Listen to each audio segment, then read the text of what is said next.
ఏపీలో పరిస్థితులను బట్టి పొత్తులపై బీజేపీ నిర్ణయాలు తీసుకుంటుందన్నారు ఆ పార్టీ అధ్యక్షురాలు పురంధేశ్వరి. మోదీ, అమిత్ షా, నడ్డా సమయానుకూలంగా నిర్ణయాలు తీసుకుంటారని చెప్పారు. పొత్తుల విషయంలో కార్యకర్తలకు ఎలాంటి కన్ఫ్యూజన్ లేదన్నారు. పొత్తులను దృష్టిలో పెట్టుకుని పల్లెకు పోదాం కార్యక్రమం చేపట్టలేదని పురంధేశ్వరి స్పష్టం చేశారు. పార్టీని బలోపేతం చేసుకోవడం కోసం అడుగులు వేస్తున్నామన్నారు. జనతా పార్టీ తన ప్రస్థానాన్ని 2 పార్లమెంట్ సభ్యులతోటి ప్రారంభించింది. ఇవాళ 300 ముగ్గురిని గెలిపించుకుంది. రాబోయే కాలంలో 350 మందిని కూడా గెలిపించుకునే స్థాయిలో భారతీయ జనతా పార్టీ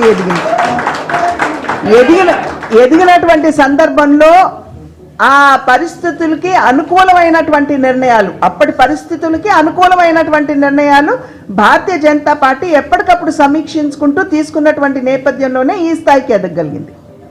కనుక అమిత్ షా గారు కావచ్చు, మోడీ గారు కావచ్చు, నడ్డా గారు కావచ్చు, పరిస్థితులన్నిటి కూడా సమీక్షించుకునే సరి అయినటువంటి నిర్ణయం తీసుకుంటారు.